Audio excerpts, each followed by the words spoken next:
Khalid ibn al-Walid, surnommé Saïf Allah al-Masloul, le sabre dégainé d'Allah, est l'un des plus brillants généraux de l'histoire islamique et l'un des compagnons les plus respectés du prophète Mohammed. Né dans la puissante tribu Quraysh, au sein de laquelle il reçoit une éducation martiale solide, Khalid se distingue dès sa jeunesse par son aptitude au combat. Initialement un opposant farouche de l'islam, il finit par embrasser la foi musulmane en l'an 629, devenant rapidement un pilier de l'armée musulmane. Conversion à l'islam et début militaire. Khalid est d'abord un ennemi de l'islam, jouant un rôle majeur dans la bataille d'Uhud où les Quraysh remportent la victoire. Cependant, après la conquête de la Mecque et impressionné par l'appel du prophète, Khalid accepte l'islam et devient un fidèle défenseur de la cause musulmane. Il rejoint l'armée en l'an 629 et montre immédiatement ses capacités stratégiques lors de la bataille de Mu'tah en 629 contre l'Empire byzantin, où, malgré une infériorité numérique, il réussit à sauver l'armée musulmane d'une défaite certaine en se repliant avec des pertes minimales. Le surnom de sabre dégainé d'Allah est conquête majeure. Lors de la bataille de Mu'tah, le prophète Mohammed le nomme le sabre dégainé d'Allah, en reconnaissance de sa bravoure et de son intelligence stratégique.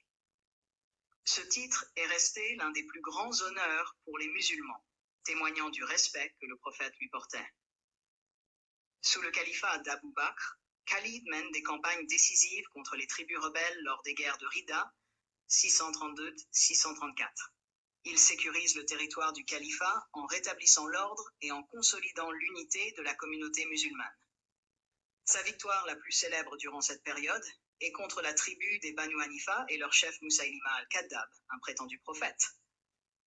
À la bataille de Yamama, Khalid mène une charge décisive, éliminant Musaylima et écrasant la rébellion.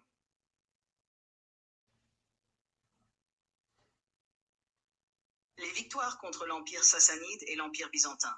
Le génie militaire de Khalid s'illustre aussi durant ses campagnes en Irak contre l'Empire sassanide.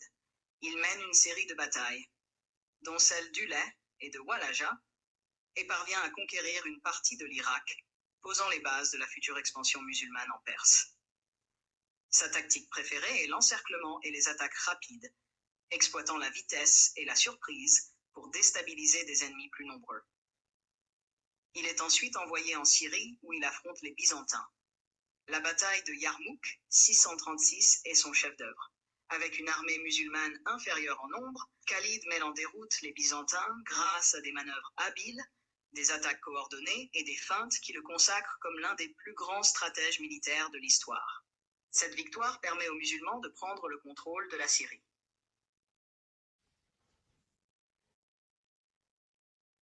Tactique militaire et style de commandement. Khalid ibn al-Walid est renommé pour sa rapidité, sa mobilité et son sens de l'anticipation. Il manie aussi bien la stratégie que le combat au corps à corps. Ces tactiques incluent l'utilisation de troupes légères, de manœuvres d'encerclement et de raids éclairs, qui lui permettent de compenser son infériorité numérique dans plusieurs batailles. En plus de son génie stratégique, Khalid est apprécié pour son sens du devoir, sa discipline et sa grande générosité envers ses hommes. Il inspire une loyauté sans faille et est connu pour combattre aux côtés de ses troupes, ce qui renforce leur morale et leur motivation. Fin de carrière et décès. Bien que ses succès soient indéniables, Khalid est démis de son poste par le calife Omar ibn al-Khattab, qui souhaite éviter toute idolâtrie autour de sa personne et réaffirmer que la victoire vient d'Allah et non d'un homme, aussi talentueux soit-il. Khalid accepte cette décision avec humilité, prouvant sa loyauté au califat. Khalid ibn al-Walid meurt en 642 à Homs, en Syrie, en homme pieux et fidèle à ses valeurs. Sur son lit de mort, il confie son chagrin de ne pas être tombé en martyr, malgré les innombrables batailles livrées. J'ai combattu dans de nombreuses batailles, et il n'y a pas un seul espace de mon corps sans une cicatrice de lance ou d'épée. Mais voilà, je meurs sur mon lit comme un chameau. Que les lâches ne dorment jamais en paix. Héritage et légende. Khalid est aujourd'hui considéré comme l'un des plus grands généraux de l'histoire. Son héritage reste présent dans la culture islamique. symbolisant la bravoure, la foi et l'intrépidité. Ces conquêtes ont marqué le début de l'expansion rapide de l'islam dans des régions centrales de l'Empire byzantin et sassanide. Les musulmans d'aujourd'hui se souviennent de lui pour sa foi inébranlable, sa dévotion et sa loyauté envers Allah et son prophète.